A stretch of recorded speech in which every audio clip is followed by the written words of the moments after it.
put the HLAs back, you're going to want a cheap thing of motor oil. You want a cup that you can pour your motor oil in. And whenever you're messing around with motor oil, it's always a good idea to wear latex gloves. Another thing that you're going to want to need is to get your magnetic tool out. I'm only going to be using about so much. So let's just say something like that. So you take your magnetic tool, you drop it in there, make sure everything's nice and lubed up, make sure you get it on the underside, tip it upside down a little bit, and then you put your HLA right back in there, like so. Now you don't have to make sure that they're fully pushed down in there. You can get to that after you just set all of them down in there.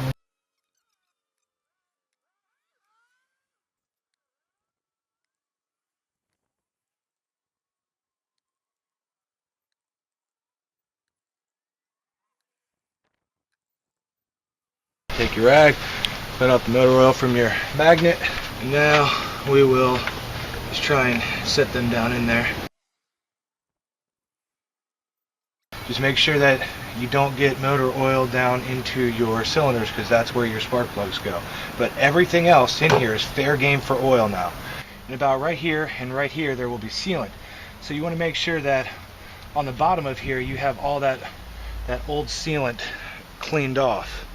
You know, it's gonna kind of look like that. It'll be brown and full of oil and will look like crust, but some of that you'll actually will be able to tell that is, let's just say, Permatex black or Permatex gray. Styrofoam, really nice to be able to just stick your screws right down in the styrofoam. Don't have to worry about anything, don't have to worry about nicks and scuffs and scrapes and stuff.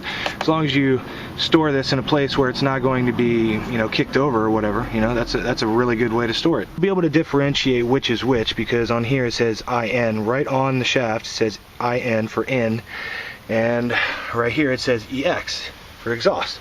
So you know this is the intake side, that's the exhaust side, and over here this is the intake side, that's the exhaust side. So you know exactly which way everything goes. Okay, in order to get the cam gear off, you put your wrench on there. Doesn't matter if it's adjustable or not.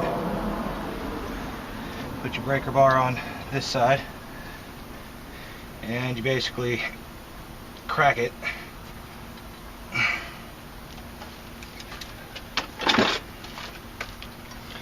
Unscrew the bolt from this side of the cam gear. It's got a big washer on there. And that's your cam gear bolt. Pretty big guy. Don't lose that. And just pull this off. I highly doubt it's going to be that easy. Oh, it was. It was just that easy. Alright, now here's your seal. That's all there is to it. Just take off the old seal, put on the new seal, make sure the sizes match up, and these look like they do. Go back to your cheap thing of motor oil and just do something like this. Just get that new seal all lubed up. There's plenty of motor oil in there. Make sure you get the inner and the outer sides of that. Now you take your seal, and of course it's going to be pretty hard to get on there, so see something like that right there, you don't want that, so try again. Maybe if you try and spin it on there, much better. There's a little groove right next to here, so you can only push it on but so far. Okay, now we want to take our cam gear and just lightly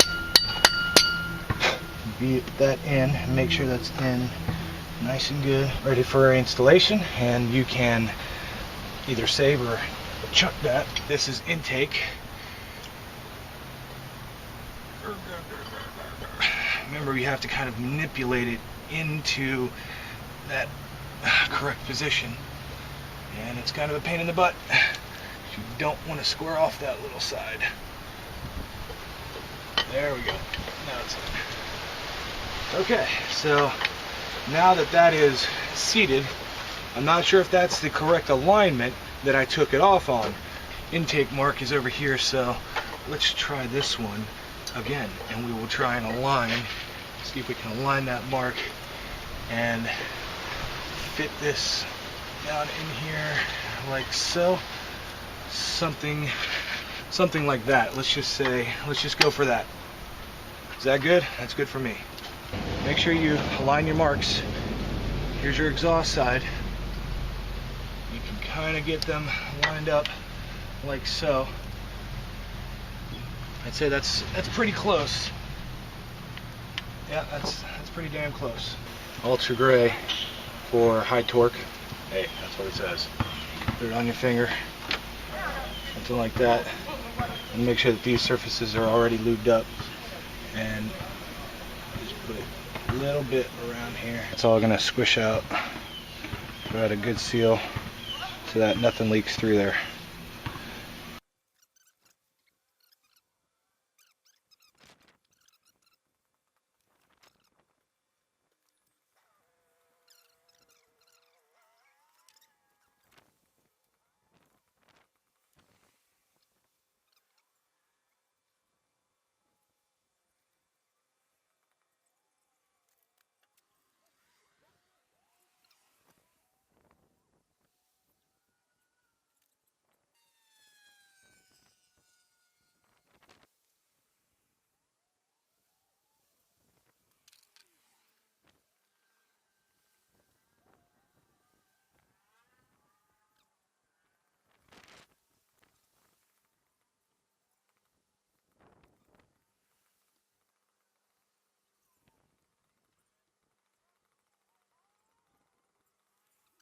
I haven't actually torqued down anything yet, so I just want to make sure everything's in the correct position before you tighten it down, and that's why video is so important. So we'll go from here.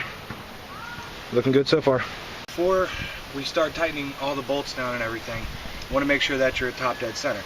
So from here, if you still have your splash shield off, you don't even need to take your tire off for this. You just put this right on the bolt there. And then you would use the same exact process to figure out if you're at top dead center, you know, whether this kind of raises up or lowers up. You want to make sure that that is right at the top of the stroke there. Whether that is on the compression stroke or the exhaust stroke, you'll have to figure that out. I've never used this particular type before. Well, matter of fact, I've never done this before, so of course I've never used this before, but Eric the car guy usually recommends Prussian blue. I couldn't find that, so this is about the closest I could get, I guess. So this is what I'm going with.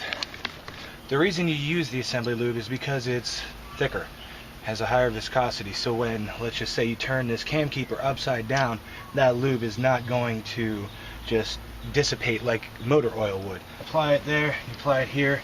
Just make sure that you don't clog up your oil hole, because there's an oil hole below each keeper. Tiny little hole, same thing as the HLA, it's just a little hole. Make sure that all those surfaces are oiled up, and you put it back on. Once the engine starts firing and the oil comes up to temp, it will basically wick that engine assembly lube and replace the engine assembly lube with itself below those keepers.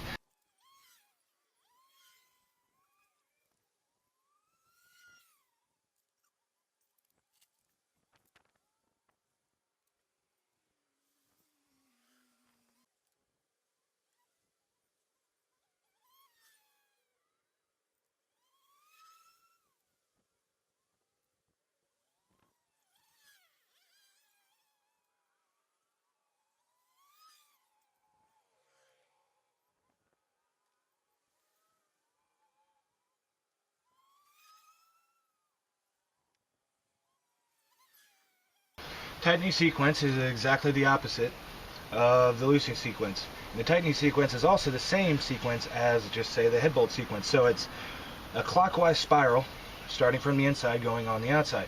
So we'll say this is 10, 9, 8, 7, 6, 5, 4, 3, 2, 1.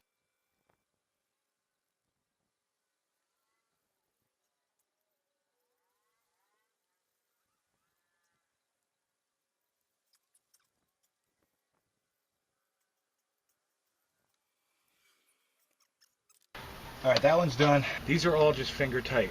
Now we're going to do this side.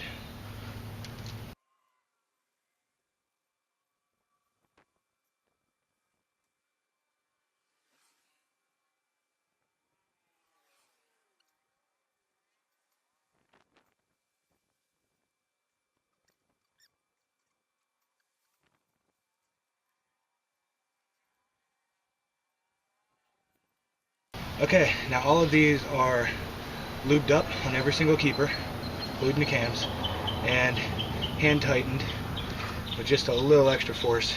Okay, after you get everything hand tightened down, you want to then torque these down to 100 to 125 inch-pounds, which comes out to about 9 to 10 foot-pounds. I mean, it's not a lot. The head bolts were a little bit more, but it's not a lot, really.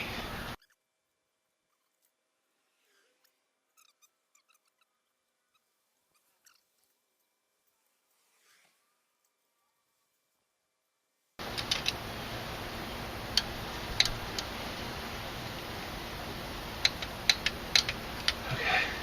So why am I using this so close? Because if I use all the leverage on it, I'm liable to go past by a lot, and it's only 10 pounds of force, so I want to make sure that I get that good. I want to make sure that if you hold it up here, it will, let's just say, pretend that it's 50 pounds of force that you have to do. It's still only 10 pounds, but without the longer lever, it feels like more, but you'll still get the click of the 10 pounds.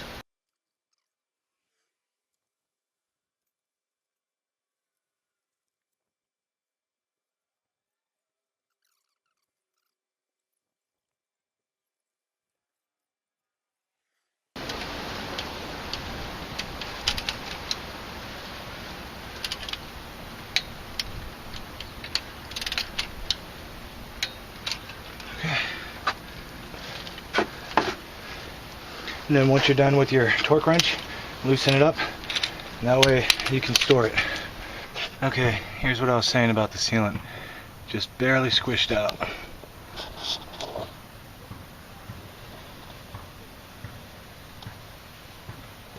Didn't really take that much. It squished out all around the face. Every side. It's exactly how it should be done. Looks good to me.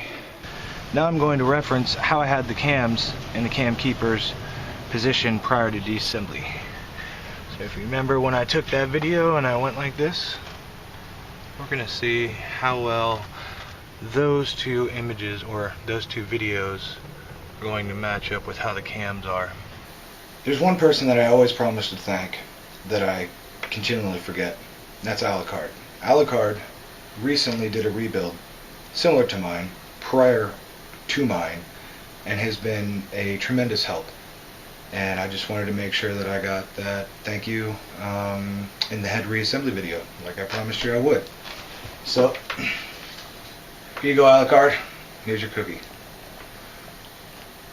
Now that all of your keeper bolts are torqued down, this is when having a strut bar is actually going to come in very, very handy. And I've been saying the same thing with the magnetic tool. Having a strut bar, if you're working on your own car, helps immensely. I mean, just look, I'm using it right now. Anyway, you got here, and then you have to pull back this cam so that it lines up horizontally, right? So when you do that, then you just basically tie it around like that, and you can keep it in position as you slip the belt on. So I'm going to set that up, and we'll go from there. Got my wrench tied off. That's really tight to that, and that's about horizontal. And the whole reason that you have to do this is because you have to get these marks aligned, and the only way to get these marks aligned is if you turn this just a little, because the plunger has to sit down, right? You should be able to see that timing mark move up and down, right? And that's depending on the force of the valve springs in the plunger. So you have to be able to get those marks to line up while keeping that in the exact position. And that's what I've done with that. That is in the exact position that it needs to be. And then so is this one. I did have to tie off the other end. You really do have to. So I tied that side off over there and that side off over there, because there's pressure that wants to turn the cam back because of the valve spring. It wants to keep it in, let's just say, this position. So you need the wrench to turn it against force and then hold it there so that the two marks line up. The two marks will not line up unless you do that.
Alright, it took me a while, but I did get the belt back on.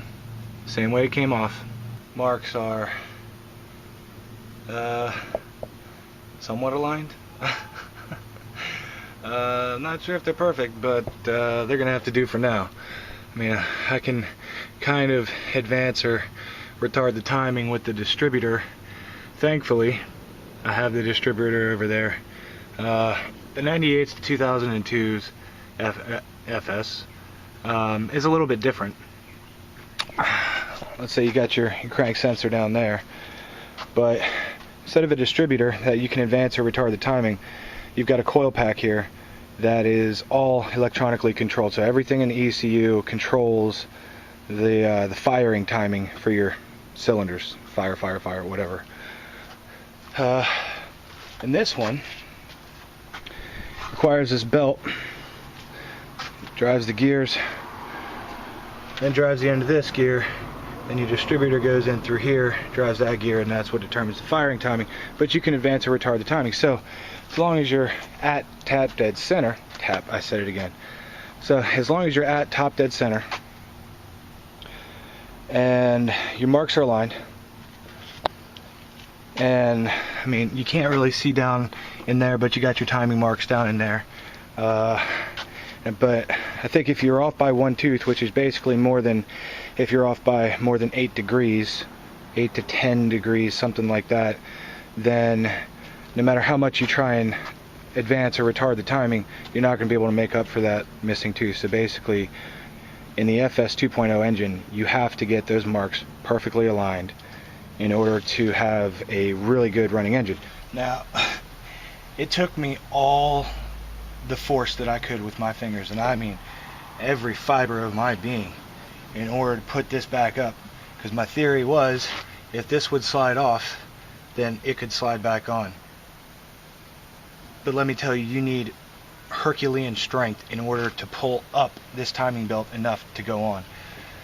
I think I just called myself Hercules there, but whatever. Once you get it started, then you can, you know, kind of work your way on either end a little bit until you get that back on. And it's not going to go on easy either, because this is, you know, it's got some deflection in here, but once you turn the crank, that deflection will, as in my previous video, that will tighten down automatically once you give it the first crank. Alright, one of the secrets to how I did that was also alluded to in a previous video about timing belt tension. I'm not sure if you can quite see that, but I've got my breaker bar down on there, and I've been turning it to get that tension off, as well as trying to keep it in top dead center. It's a trick. I mean, it took me a while. About the same time that it would have if I removed the engine mount, removed the pulley, got the idler spring, or the tensioner spring, the tensioner, Allen key, got all that stuff, about the same amount of time. But I didn't really feel like doing that. I just wanted to try and see if I could slap it back in there. Took a lot more effort. So live and learn, right? You can do it this way. It will chew up the edges of your belt. That's the most important thing to remember. It's really hard to see the edges of these, but they're pretty chewed up where the gears are, you know. Over here in the middle, of course, that's going to be nice, but right where the topmost tension would be, the outer side of those teeth are a little bit chewed and frayed because of all the pulling and pushing I had to do up against the metal. And the sides of these gears are very rough. I mean, they've got tons of little burrs all over them. If you've watched some of my other videos, you will note that I don't like burrs. So I usually take some sandpaper or something like that. But when you're dealing with the timing belt, you want those burrs on the end to keep that timing belt in place. So don't go taking off these burrs. However, as I said, these burrs also make it a pain in the butt to get back on if you're just trying to lift the belt and put it back on. And lifting the belt and putting it back on takes about 1 to 2 hours, depending on how good you are with keeping it in top dead center and releasing the tension on the crank. Just gently nudge this belt back onto its track. Okay. This side's gonna be a bitch.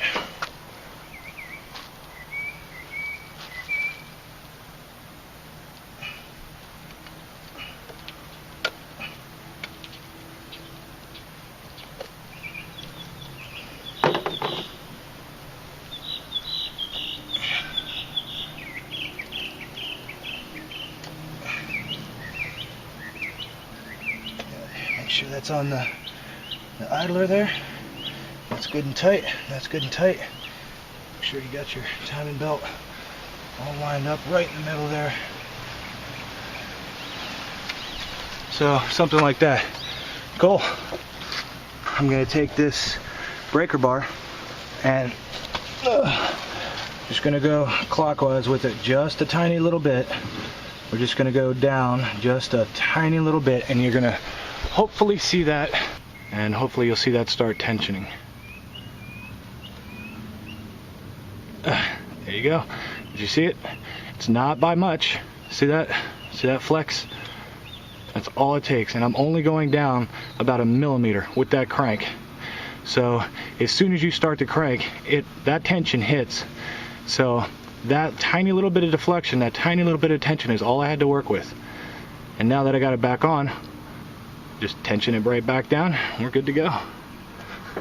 I am probably going to catch a lot of flack for doing that, and that's okay. I'm just doing what I need to do. For those of you who are like, but what happens after you get all that stuff done and you take off your wrenches? Well, it's easy as this, really. Just gotta unlock it. Let's just say something like that, and then turn that breaker bar again, check the crank. And now we're going to check for top dead center on the screwdriver.